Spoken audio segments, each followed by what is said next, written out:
Hello student, देखिए मैं इसका वीडियो पहले तो बना चुकी हूँ, मगर आपको नोट्स के अकॉर्डिंग ये बता रही हूँ कि मनुष्य में उत्सर्जन तंत्र उपापचयी मेटाबॉलिक प्रक्रियाएं जो होती हैं, ठीक है, फलस्वरूप निर्मित अपशिष्ट पदार्थ, अपशिष्ट मटेरियल जो अपने शरीर में एकत्रित हो जाता है, अतिरिक्त लवण जो शरीर से बाहर त्यागना आवश्यक होता है, उस उत्सर्जन यानी शरीर से अपशिष्ट पदार्थों को बाहर निकालना उत्सर्जन की परिभाषा बनता है। मनुष्य में उत्सर्जन अंग जो होते हैं वो सामूहिक रूप से उत्सर्जन का कार्य करें। मनुष्य में कुछ उत्सर्जन अंग पाए जाते हैं, जैसे किडनी, यूट्रस, यूरिनरी ब्लैडर और यूथ्रेरस मतलब किडनी, वक्र मूत्रवाहिनियाँ, मूत्राशय, मूत्रमार्ग। फिर इसके नेफ्रॉन, ये वक्र की क्रियात्मक या संरचनात्मक इकाई है। उत्सर्जी उत्पाद विलय नाइट्रोजन यौगिक रूप से वक्र के नेफ्रॉन द्वारा बाहर निकलते हैं। देखो, उत्सर्जन तंत्र का अर्थ है शरीर से अपशिष्ट पदार्थों को बाहर निकालने की व्यवस्था, अर्थात उत्सर्जन शरीर की वह व्यवस्था जिसमें शरीर की कोशिकाओं द्वारा उत्पन्न अपशिष्ट पदार्थ को बाहर निकाल। देखिए, मैंने इंग्लिश वाला डायग्राम आपको बताया था, मगर ये हिंदी में एक डायग्राम बता रही हूँ। ये देखो कि सेम के बीच के आकार के वक्र हैं, ठीक है, बायां वक्र दायां वक्र है ना। वक्र द्वारा सिराएं पाई जाती हैं, महाधमनी पाई जाती है, मूत्रवाहिनियाँ पाई जाती हैं, देखिए मूत्रवाहिनियाँ हैं। फिर क्या, मूत्राशय पाया जाता है, और ये मूत्र मार्ग होता है। कोई भी प्राणी उपापचयी क्रियाओं द्वारा अपशिष्ट पदार्थ जैसे अमोनिया, यूरिया, यूरिक अम्ल और कार्बन डाइऑक्साइड की आदि संचय करता है। इन अपशिष्ट पदार्थों का निष्कासन एक अत्यधिक ही आवश्यक क्रिया है। अनतः विशेष रूप से नाइट्रोजन अपशिष्ट पदार्थ प्राणी में शरीर आविष्क समान कार्य करते हैं। कार्बन डाइऑक्साइड का उत्सर्जन फेफड़ों के माध्यम से होता है। संचित नाइट्रोजन के अपशिष्ट पदार्थ का उत्सर्जन हेतु एक विशेष तंत्र होता है, जिसे उत्सर्जन तंत्र। इस तंत्र में किडनी का मुख्य भूमिका निभाती है। देखिए आप, नाइट्रोजन अपशिष्ट तीन प्रकार, अमोनिया, यूरिया और यूरिक, यानी उत्सर्जी पदार्थ जो होते हैं। अमोनिया उत्सर्जन दो होते हैं, उन्हें अमीनोटैलिज्म कहा जाता है। ये मोस्टली मछलियों में, उभयचर में और जलीय कीट में यह प्रक्रिया होती है जो अमोनिया का उत्सर्जन करते हैं। यूरिक टैलिक क्या कहलाते हैं, जो यूरिया का उत्सर्जन करते हैं, जिसमें कि मुख्यतः स्तनधारी होते हैं, समुद्री मछलियां आदि है। इन जीवों में यूरिया का उत्सर्जन होता है। कोशिकाओं द्वारा उत्सर्जित अमोनिया को यकृत यूरिया में परिवर्तित कर शरीर से बाहर निकालता है। यूरिक अम्ल पक्षियों में, सरीसृपों, कीटों में अमोनिया यूरिक अम्ल के रूप में, क्योंकि यूरिक अम्ल का निर्माण होता है। यूरिक अम्ल का तात्पर्य अत्यंत कम जल जव के साथ गोलियां या पेस्ट के रूप में उत्सर्जन किया जाता है। इसे यूरोटैलिक कहा जाता है। मानव में उत्सर्जन तंत्र जो होता है, इसे दो होते हैं। इस तंत्र में दो वक्र, किडनी एवं ब्लैडर, तथा दो मूत्रवाहिनियां और एक क्या होता है, यूथ्रस होता है, ठीक है। किडनी यह मानव का मुख्य उत्सर्जन अंग है। शरीर में 70 से 80% अपशिष्ट इसी से बाहर निकलते हैं। यह शरीर की स्रावित समस्त रसों का नियंत्रण करता है। ये सेम के दाने की आकृति की गहरे भूरे रंग के होते हैं। उदर गुहा में पीठ की ओर अमाशय के नीचे कशेरुदंड के दाएं तथा बाएं भाग में स्थित होकर वक्र के मध्य सतह पर एक खांच होती है, जिसे हाइलम कहते हैं। मूत्र नलिका, तंत्रिकाएं, रक्त वाहिनियां हाइलम से होकर वक्र में प्रवेश करती। हाइलम के भीतरी भाग में कीप के आकार की वक्र श्रेणियां पाई जाती। प्रत्येक वक्र के दो भाग होते हैं, कॉर्टेक्स और मेडुला। प्रत्येक वक्र में कई लाख उत्सर्जन इकाइयों से मिलकर बना होता है, जिसे हम नेफ्रॉन कहते हैं। प्रत्येक नेफ्रॉन के दो भाग होते हैं, बोमेन कैप्सूल्स और वक्र नलिका। बोमेन कैप्सूल यह कैप्सूल ऊपरी भाग में पाए जाने वाला कप के आकार का थैला होता है, जिसमें बोमेन संपुट शाखाएं, अभिवाही धमनियां, कोशिकाओं का एक गुच्छा पाया जाता है, जिसे हम ग्लोमरर गुच्छा भी कहते हैं। ग्लोमेरुलस का एक सिरा जो कि बेमेन संपुट में अपशिष्ट युक्त गंदा रक्त लाता है, वक्र धमनी से जुड़ा होता है, तथा द्वितीय हिस्सा स्वच्छ रक्त लेकर आता है, जो वक्र सिरा से जुड़ा हुआ होता है। अब देखिए, वक्र नलिका यह बोमेन संपुट के नीचे के हिस्से में होती हैं, जिसका दूसरा हिस्सा मूत्र में एकत्रित करने वाली नली से जुड़ा होता है। मध्य भाग में एक नली हेयर पिन्नल कुंडिल हेनले लूप का निर्माण करती है। आप देखिए, ये देखिए हेनले लूप, ये देखिए कोशिकाओं का, ये क्या है, वक्र धमनी की शाखा, वक्र सिरा, एक सिरा हो गई, एक धमनी हो गई। बोमेन ये कैप्सूल है पूरा, यहाँ पे ये गुच्छा है, ग्लैमरस के गुच्छे हैं। वक्र का नलिका आकार भाग हो गया, ये पूरा भाग, और ये कलेक्टिंग डक्ट या संग्रहण नलिका हो गई। तो ये किसका डायग्राम हो गया पूरा आपका, बता दिया मैंने, वो जो नेफ्रॉन चक्र है उसका। अब देखो, मूत्र का निर्माण 3 चरणों में होता है। गुच्छिका निष्पादन, पुनः अवशोषण तथा श्रावण, ये सभी कार्य वक्र के विभिन्न हिस्सों में होते हैं। वक्र में लगातार रक्त प्रवाहित होता रहता है, या रक्त वक्र धमनी द्वारा लाया जाता है। रक्त अपशिष्ट पदार्थ से युक्त होता है। इस धमनी की शाखा अभिवाही एफरेंटर एरेटियोल या धमनियां नेफ्रॉन से बोमेन संपुट में जाकर कोशिका गुच्छ में तौर पर परिवर्तित होती हैं तथा रक्त का निस्पंदन कार्य पूर्ण किया जाता है। प्रति मिनट करीब 1000 से 1200 ml रक्त का निस्पंदन कार्य पूर्ण किया जाता है। ये रक्त में से ग्लूकोज, लवण, अमीनो अम्ल, यूरिया आदि तत्वों को निष्पादित होकर बोमेन संपुट में एकत्रित करता है। यह निष्पादन की क्रिया वक्र नलिका से गुजरती है। वक्र नलिका की दीवारों में घनाकार उपकला एपिथेलियम की कोशिकाएं होती हैं। ये कोशिकाएं निस्पंदन में लगभग पूर्ण ग्लूकोज, अमीनो अम्ल तथा अन्य उपयोगी पदार्थों को पुनः अवशोषित कर लेती हैं। तत्पश्चात इन पदार्थों का रक्त प्रवाह में पुनः प्रेषित किया जाता है। 99% निस्पंदन वक्र नलिकाओं द्वारा पुनः अवशोषित कर लिया जाता है। नेफ्रॉन द्वारा पुनः अवशोषण के पश्चात रक्त को अपवाही एफरेंटर में संग्रहित करते हैं। पुनः अवशोषण किए जाने वाले पदार्थ में यूरिया जैसे अपशिष्ट पदार्थ शामिल नहीं होते। ये पदार्थ वक्र नलिकाओं में ही रहते हैं। ऐसे अपशिष्ट युक्त तरल पदार्थों को मूत्र निर्माण करते हैं। नेफ्रॉन मूत्र वक्र की संग्रह नलिकाओं में ले जाता है तथा जहाँ पे मूत्र नलिका में प्रवेश करता प्रत्येक यूरिन डक्ट में प्रवेश करने के वक्र में यूरिन डक्ट जो यूट्रस में खुलती है। यूट्रस वह अंग है जहाँ यूरिन को स्टोरेज किया जाता है। जैसे कि यूरेज इकट्ठा होता है वैसे ही जो यूरिन ब्लैडर जो होता है बड़ा हो जाओ। अब पर्याप्त यूरिन स्टोर हो जाने में केंद्रीय तंत्रिका तंत्र द्वारा ऐच्छिक संदेश यूरिनरी में को प्राप्त होता है। यह संदेश यूरिन की पेशियों को संकुचन करता है तथा यूरिन मूत्राशय अवरोधों में शिथिलता पैदा करता है। इसमें यूरिन का सिक्रेशन होता है तथा यह संपन्न जो होता है यूरिन प्रतिवर्त कहलाता है। ठीक है। फिर इसके बाद वक्र द्वारा साफ किए गया रक्त को वक्र सिराओं में ले जाता है। उत्सर्जन जो होता है आप देखेंगे, उत्सर्जन में अन्य तंत्र वक्र के अलावा फेफड़े, त्वचा, यकृत आदि अपशिष्ट पदार्थों का उत्सर्जन करते हैं। ठीक है, ये आपको समझ में आ गया होगा इतना। हेलो स्टूडेंट, देखो फिर इसके बाद आपको अभी मैंने बताया से उत्सर्जन तंत्र। अब आप देखोगे कि नेफ्रॉन, इसमें देखो एक नेफ्रॉन ये स्ट्रक्चर दिख रहा है आपको। इसमें आप देखेंगे कि स्ट्रक्चर में देखिए, ये देखो स्ट्रक्चर में है, ये देखिए ना,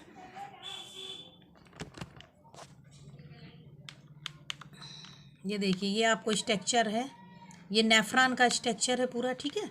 अब आप देखोगे कि जो नेफ्रॉन का जो स्ट्रक्चर है, आप देखोगे कि आपको मैं एक चीज़ बताऊं कि नेफ्रॉन किडनी की सूक्ष्म जो माइक्रो स्ट्रक्चर एंड फंक्शनल संरचनात्मक और क्रियात्मक इकाई है। इसमें क्या होता है, renal corpuscle and renal tubers से बना हुआ था। मतलब रीनल क्या पाई जाती हैं, इसमें कार्पसल्स पाई जाती है और नीवल ट्यूब पाई जाती है। वक्र वाहिनी में केशिकाओं का एक गुच्छा, एक ग्लोमेरस में से एक गुच्छिका होती है। ये वाला भाग बोमेन कैप्सूल कहलाता है। ठीक है। ये है प्रोक्सिमल कलेक्टिंग ट्यूब कहलाती है। डिसेक्टिंग कलेक्टिव ट्यूब दूरस्थ और समीपस्थ नलिका होती है। कलेक्टेंट डक्ट कहलाती है। ठीक है। ये लूप आप हेनले, ये यू आकार का जो दिख रहा है हेनले लूप है पूरा। ठीक है। तो ये स्ट्रक्चर है। तो ये एक छोटा सा कॉर्टिकल नेफ्रॉन के लंबे क्या होते हैं, जक्स्टमेडरी नेफ्रॉन और क्या पाए जाते हैं। इसमें 6 नेफ्रॉन खंड लेवल भी इसमें देखो दिख रहा है, 1 2 3 4 5 6, ये पूरे 6 खंड जो हैं इसमें क्या पाए जाते हैं, कलेक्टिंग जो डक्ट होती है उसमें। ठीक है, ये पाए जाते हैं। अब आप देखोगे कि बोमेन कैप्सूल होता है, वक्र नली में बोमेन कैप्सूल फैली, कैप्सूल ट्यूबल्स से जुड़े हुए होते हैं और एक लूमेन के साथ उपकला कोशिकाएं बनी होती हैं। एक स्वस्थ वैक्स में गुर्दे में 1 से 1.5 मिलियन नेफ्रॉन होती हैं। रक्त को फिल्टर्ड कर दिया जाता है क्योंकि 3 परतों से होकर गुजरता है। कोशिका में बेसमेंट झिल्ली, बेसमेंट मेम्ब्रेन स्तर, पोडोसाइट पैरों की प्रक्रिया के बीच नलिका के आसन्न पेरुडुलर सेल पाई जाती, जो नलिका को अवरोही और आरोही भागों के बीच चलती हैं। चूँकि कैप्सूल में तरल पदार्थ ट्यूबवेल बहता है, नलिका के अस्तर करने वाली उपकलाएं कोशिका द्वारा संघित की जाती, पानी पुनः अवशोषित होता है, पदार्थ का आदान प्रदान होता है। ठीक है। पहले नलिकाओं में बाहर बीज के तरल पदार्थ के साथ फिर कोशिका के, ये कोशिका जुगुश से यहाँ पुनः अवशोषण की क्रिया होती है, जिससे कि जो बचा हुआ पदार्थ वो भी अवशोषित कर लिया जाता है और यूरिया बस यहाँ पे रह जाता है। ठीक है। एंडोथेलिक कोशिकाओं में के मध्य आसन्न पेरिबुलर सेल में प्लाज्मा में यह प्रक्रिया शरीर के तरल पदार्थ की मात्रा के साथ साथ कई शरीर के पदार्थों के स्तर को नियंत्रित कर, नलिका के अंदर में जो लिक्विड फॉर्म यूरिन बाहर निकलता है, यह पानी से बना होता है जो चाहे अपशिष्ट और विष होता है ना, पॉइजनस होता है। बोमेन कैप्सूल का आंतरिक भाग जिसे बोमेन स्पेस कहा जाता है ग्लैमुलर डक्ट के फिल्ट्रेशन कोशिकाओं से छना, ये मतलब यहाँ पे गुच्छिकाएं पाई जाती है जो फिल्ट्रेशन का काम करती हैं, ठीक है। फिर क्या होता है, इसमें मेंस्गिन सेल भी पाई जाती है, फिल्ट्रेशन यूनिट के रूप में होता है जिसे रेनल कार्पल कहते हैं। फिल्टरिंग की संरचना ग्लोमेरुलस निस्पंदन में होती है, इसमें 3 परत होती है, अंतः कोशिकी तह खाने की झिल्ली, पोडोसाइड जिसे पाद प्रक्रिया कहते हैं, ठीक है, शरीर के कार्यात्मक रूप से अलग अलग होती है। समीपस्थ ट्यूब जो होती है जिसे हम क्या कहते हैं, प्रोक्सिमल कलेक्टिंग डक्ट, एक सीधा खंड होता है जो समीपस्थ नलिका ट्यूब, जिसके बाद एक सीधा खंड डिस्टल लूप नलिका को जोड़ने का काम करता है। डिस्टल लूप देखो ये है, ये डिस्टल लूप है और ये प्रोक्सिमल लूप है, ठीक है। नेफ्रिन की लंबाई 2 अलग अलग यूरिन ध्यान को केंद्रित करती हैं, ठीक है। इसमें जक्टा मेडुलरी नेफ्रॉन और शार्ट कार्टिकल नेफ्रॉन 2 होते हैं, ठीक है। छानने देखिए, छानने के लिए निस्पंदन पुनर्स्थापना स्राव उत्सर्जन का बनाने के लिए इस्तेमाल किया जाता है। ग्लैमुलस में होता है, यह काफ़ी हद तक निष्क्रिय होता है, अंतः गर्भ रक्तचाप द्वारा निर्धारित होता है। प्लाज्मा का लगभग 5वां हिस्सा फिल्टर किया जाता है क्योंकि रक्त ग्लैमुलस कोशिका के मध्य गुजरता है। पेरीट्यूबुलर सेल में 4-5 भाग जारी होते हैं आमतौर से। ये बोमेन कैप्सूल में फिल्टर नहीं किया जाता। रक्त प्रोटीन, लाल रक्त कोशिकाएं, सफेद रक्त कोशिकाएं, प्लेट्स और 1.5 लीटर तक तरल हर दिन एक वयस्क ग्लैमुलस में प्रवेश करता है। छानन 90% पानी पुनः अवशोषित हो जाता है। पुनर्योजन वक्र नलिका में होता है, यह निष्क्रिय होती है, प्रसार के कारण सक्रिय हो जाता है तथा स्राव नलिकाओं में से होता हुआ सक्रिय पदार्थ के पदार्थों को जो sodium chloride, glucose, ammonia acid, lactic, magnesium, calcium phosphate, uric acid, bicarbonate स्रावित पदार्थ, यूरिया, क्रिएनेटिक, पोटेशियम हाइड्रोजन, यूरिक एसिड आदि शामिल। हार्मोन में से कुछ नलिकाओं में पुनर्योजन या स्राव की दर बढ़ाने के लिए संकेत करता है। होम्योस्टेटिस या फिर शरीर का तापमान बनाए रखते हैं, ठीक है। इंडियो यूरेटिक, ब्रेन नेट्रियोपेप्टाइड, सोडियम, वक्र मज्जा आदि प्रतिरूप प्रणाली, हाइपोटोनिक आदि जो होते हैं तंत्र प्रदान करता है जो कि नेफ्रॉन के भीतर विलय मुक्त पानी को वसूली के रूप में काम करता है। नेफ्रॉन का मुख्य लौटाने की अनुमति देता है। तो ये नेफ्रॉन का चक्र देखो, नेफ्रॉन जो होता है उसमें मुख्य रूप से कुछ रोग मुख्य रूप से ग्लैमुलस नलिकाओं में प्रभावित करते हैं। देखो, डायबिटीज नेफ्रॉन की, ग्लैमरोनेफ्राइटिक, IgC नेफ्रोथिया, ट्यूबर नेफ्रोसिस आदि सब ये होते हैं, ठीक है।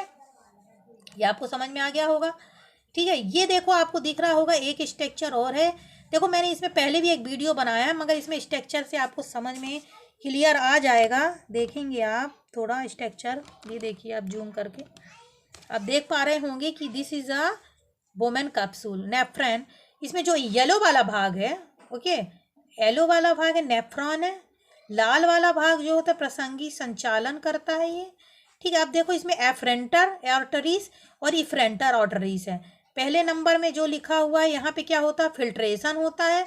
फिर दूसरा नंबर जो होता है यहाँ पे क्या होता है, रीऑब्जर्वेशन होता है, मतलब पुनः अवशोषण होता है। तीसरे नंबर में सिक्रेशन होता है और चौथे नंबर में उत्सर्जन होता है। ये जो नंबरिंग भी की गई है आप देखो पास से आपको स्पष्ट दिखाई देगा। ये डायग्राम में आप देखो पास में से आपको देखो डायग्राम से अच्छा समझ में आ जाएगा।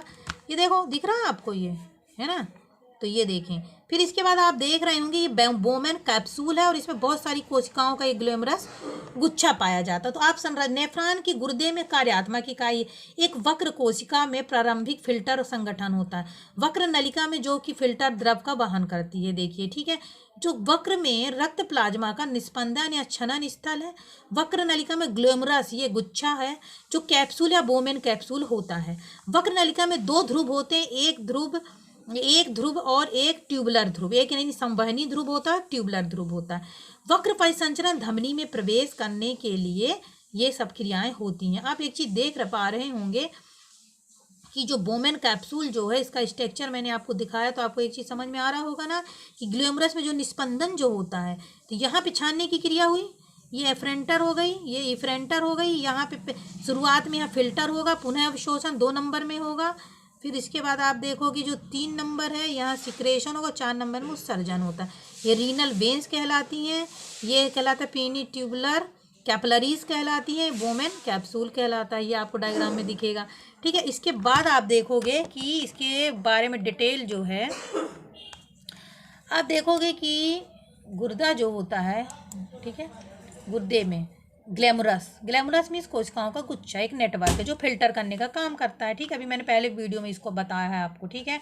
फिर इसके बाद देखोगे ब्लड प्लाज्मा और बोमेन कैप्सूल के अंदरूनी हिस्से में पानी और विले ड्राइविंग बदल कर काम करते हैं, जो बोमेन स्पेस कहा जाता है, ठीक है। तो ये आपके शरीर के अंदर बोमेन कैप्सूल, जिसमें ग्लैमरस कैप्सूल पाया जाता है, क्या काम होता है? साधारण रूप से ये फिल्ट्रेशन का काम ही करता है। वक्र नलिकाएं जो पाई जाती है, जैसे डक्ट सिस्टम एकत्रित करते, वक्र नलिकाएं, एक समीपस्थ नलिका होती है, एक दूरस्थ नलिका। समीपस्थ नलिका में कॉर्टेक्स निहित होता है, जो ब्रेस्ट बॉर्डर के साथ साथ घना होता है। हेनेने लूप, जिसे हेयर पिन की तरह यू आकार का, जो कि पहले मैंने वीडियो में अभी आपको बताया डायग्राम में, ये देखिए यू आकार का जो दिख रहा है, ये हेनेले लूप कहलाता है पूरा, ठीक है।